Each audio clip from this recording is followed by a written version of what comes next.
ইরানকে ঘিরে চলমান যুদ্ধ নিয়ে যুক্তরাষ্ট্রের ভেতরে নতুন বিতর্ক তৈরি হয়েছে।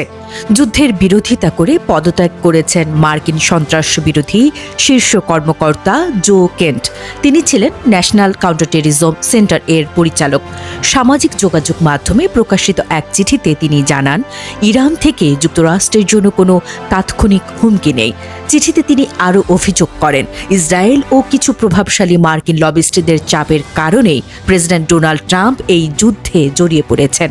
জো কেন্ট দাবি করেন, ভুল তথ্য ছড়িয়ে ট্রাম্পকে বোঝানো হয়েছিল যে ইরান যুক্তরাষ্ট্রের জন্য আসন্ন হুমকি, কিন্তু বাস্তবে তা সত্য নয়। তিনি প্রেসিডেন্টকে এই সিদ্ধান্ত পুনর্বিবেচনারও আহ্বান জানিয়েছেন।